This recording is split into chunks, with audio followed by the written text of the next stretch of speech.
प्यारे बच्चों, आज का क्लास आप सभी बच्चों के लिए बहुत ही ज्यादा इंपॉर्टेंट है, क्योंकि आज के क्लास में हम लोग पढ़ने वाले हैं क्लास 12th हिंदी का 40 मोस्ट इंपॉर्टेंट ऑब्जेक्टिव क्वेश्चन। ये सारे ऐसे प्रश्न हैं जो आपके बोर्ड परीक्षा में कई वर्षों से लगातार पूछे जा रहे हैं, तो आप इन सारे प्रश्न को जरूर अच्छे से याद कर लीजिएगा। ओके, चलिए क्लास को स्टार्ट करते हैं और आप सभी हमारे साथ चैट सेक्शन में आंसर लगाते चलिएगा और लास्ट में बताइएगा कि इस 40 ऑब्जेक्टिव में आपको पहले से कितना पता था। ओके जी, चलिए क्लास को स्टार्ट करते हैं। देखिए, पहला नंबर सवाल आपके सामने आ चुका है, आप लगाते चलो सही सही आंसर। देखो क्या कह रहा है, अधिनायक कविता के कवि कौन है। अब आपसे पूछा जा रहा है अधिनायक जो कविता है उसके कवि का नाम क्या है, रघुवीर साहब, मुक्तिबोध, भूषण या फिर तुलसीदास। तो आपको भी पता होना चाहिए कि अधिनायक जो कविता है उसके कवि का नाम है रघुवीर साहब, यानी कि आप कह सकते हो ऑप्शन नंबर ए हमारा करेक्ट आंसर हो जाएगा। ध्यान में रखिएगा आप सभी। ओके, ये सारे के सारे इंपॉर्टेंट क्वेश्चन है भाई, अच्छे से याद करना। ओके, हमारे साथ लास्ट तक बने रहना। ओके, देखिए दूसरा नंबर सवाल आपके सामने है, निम्नलिखित में भगत सिंह की रचना है।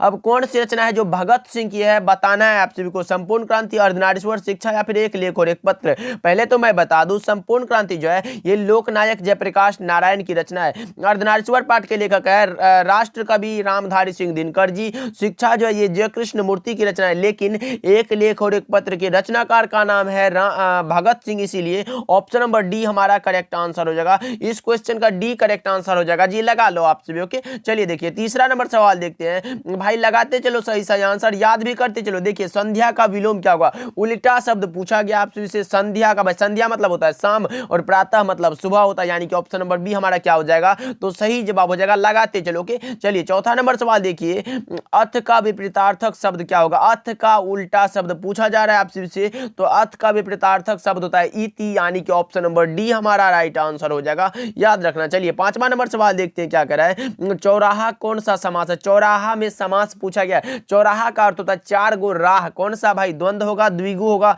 कर्मधारय होगा या फिर तत्पुरुष होगा। तो चौराहा में जो होता है वो हमारा हो जाता है द्विगु समास, यानी कि ऑप्शन नंबर बी हमारा राइट आंसर हो जाएगा। 5 का B is the correct answer. ध्यान में रखिएगा भाई, मात्र 40 को ऑब्जेक्टिव है, अच्छे से रखते चलो। 6 नंबर सवाल देखिए, लुटेरा में कौन सा प्रत्यय है। लुटेरा, लूट धन एरा, यानी कि मैं बता दूं उपसर्ग पहले लगता है और प्रत्यय बाद में लगता है, तो लुटेरा लूट जोड़ एरा, यानी कि option number C right answer हो जाएगा। एरा इसका प्रत्यय हो जाएगा। चलिए 7 नंबर सवाल देखते हैं क्या कर रहा है, पुत्र वियोग किसकी रचना है। उससे पहले भाई अगर अभी तक आप लोगों ने क्लास को लाइक नहीं किया तो आपसे अनुरोध है कि क्लास को लाइक कर दीजिएगा और चैनल पे नए जुड़ रहे हैं तो सब्सक्राइब करके ऑल नोटिफिकेशन को ऑन कर लीजिएगा, जिससे कि जब भी क्लासेस होगी, ये शाम को 6 बजे और 7 बजे क्लास होती है, तो आप जरूर जुड़िएगा हमारे साथ। बहुत ही इंपॉर्टेंट क्लास देते हैं हम आपको। देखिए पुत्र वियोग किसकी रचना है। पुत्र वियोग कविता है जिसके कवित्री का नाम है सुभद्रा कुमारी चौहान, यानी कि option number A right answer हो जाएगा। अधिनायक जो रचना है ये रघुवीर साहब की रचना है। अज्ञेय के रचना का नाम है रोज,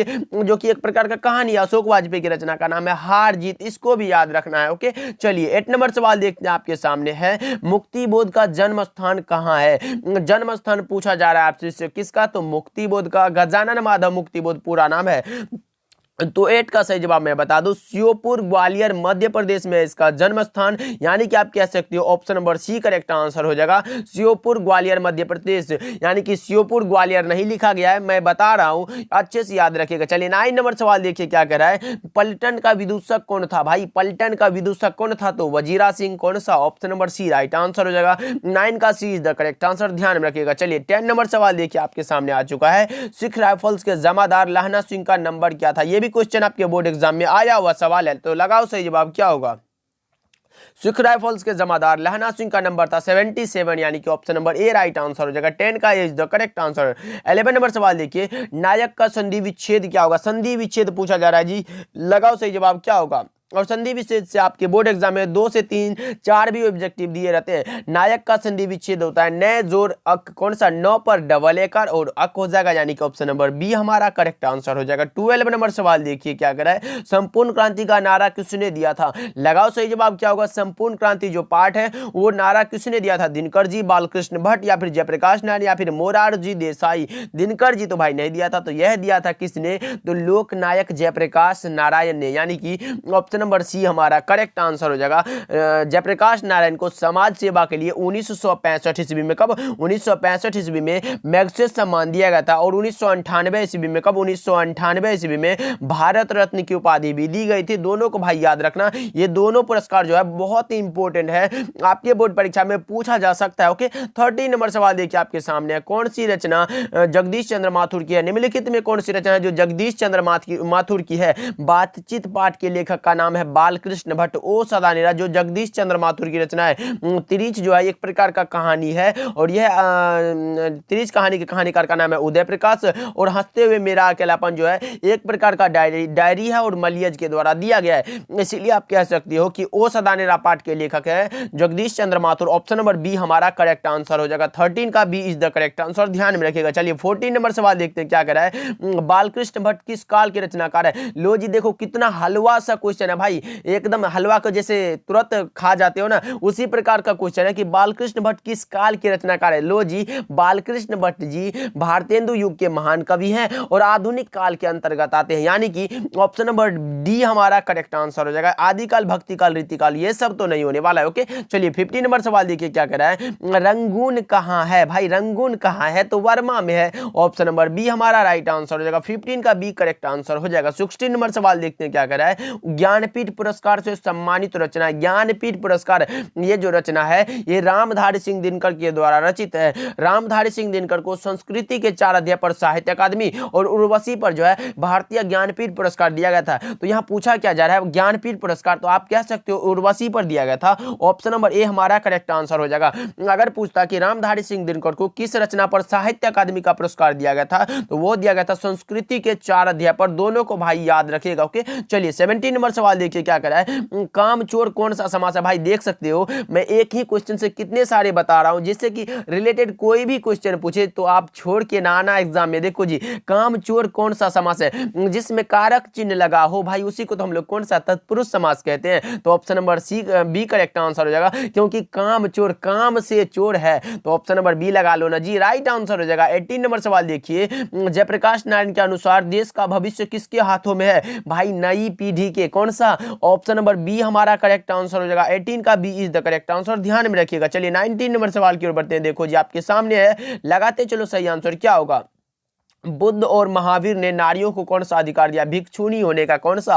option number B correct answer हो जाएगा। 19 का लगा लो आपसे भी। 20 नंबर सवाल देखते हैं। प्रेमचंद के अनुसार, क्या प्रेमचंद के अनुसार यानी कि प्रेमचंद जी कहे हैं कि नारी जब पुरुष के गुण सीखती है तब वह कौन क्या बन जाती है? तो वो बन जाती है राक्षसी। लेकिन ये भी बोले हैं कि जब पुरुष जब नारी के गुण लेता है तब वह देवता बन जाता है, लेकिन नारी जब पुरुष के गुण सीखती है तब वह राक्षसी बन जाती है। दोनों को याद रखिएगा। लेकिन घुमा के पूछे, क्या बोला मैंने? पुरुष जब नारी के गुण लेती है तब वह देवता बन जाता है। क्या? देवता। और नारी जब पुरुष के गुण सीखती है तब वह राक्षसी बन जाती है। इसलिए ऑप्शन नंबर डी हमारा करेक्ट आंसर हो जाएगा। 21 नंबर सवाल देखिए। जीवन भर का एक शब्द क्या होगा? एक शब्द में उसको क्या बोलते हैं? तो हम बोलते हैं आजीवन। कौन सा? Option number C correct answer हो जाएगा। 22 नंबर सवाल देखिए। धनहीन कौन सा समास है? धन से हीन है, तो अभी तो मैंने बताया जिसमें कारक चिन्ह लगा हो तो आप आंख बंद करो और तत्पुरुष समास लगा दो। Option number A correct answer हो जाएगा। 23 नंबर सवाल देखिए क्या कह रहा है। अशोक वाजपेयी का जन्म कब हुआ था? ये लो जी, अशोक वाजपेयी का जन्म, ये तो क्वेश्चन आपके बोर्ड एग्जाम में 2 से 3 बार आ चुका है भाई, इसीलिए अच्छे से याद कर लो। अशोक वाजपेयी का यानी कि हार जीत जो रचना है वो अशोक वाजपेयी जी का रचना है, और ये इसका जन्म हुआ था 16 जनवरी 1941 को। कब? 16 जनवरी 1941, यानी कि ऑप्शन नंबर बी हमारा करेक्ट आंसर हो जाएगा। 24 नंबर सवाल देखते हैं। दूषित शब्द का विलोम क्या होगा? दूषित का विलोम होता है कौन सा? स्वच्छ होता है। दूषित मतलब गंदा हो जाएगा और स्वच्छ मतलब साफ हो जाएगा। ऑप्शन नंबर सी हमारा करेक्ट आंसर हो जाएगा। 25 नंबर सवाल देखते हैं। गोद में सोने वाला क्या कहलाता है? गोद में सोने वाला जो कहलाता है वो हमारा कहलाता है अंकशाई। कौन सा? Option number C correct answer हो जाएगा। 26 नंबर सवाल देखते हैं क्या कह रहा है। ओ सदानेरा शीर्षक निबंध में वर्णित मन कैसे ताल है? ओ सदानेरा जो चैप्टर जगदीश चंद्र माथुर के द्वारा रचित पाठ है उसमें जो वर्णित मन है वो ताल कैसे है? तो वो गहरे और विशाल है, यानी कि option number D correct answer हो जाएगा। 27 नंबर सवाल देखते हैं। घी शब्द है कौन सा भाई, कौन सा लिंग पूछा गया है, स्त्रीलिंग है, पुल्लिंग है, उभयलिंग है या फिर इनमें से कोई नहीं।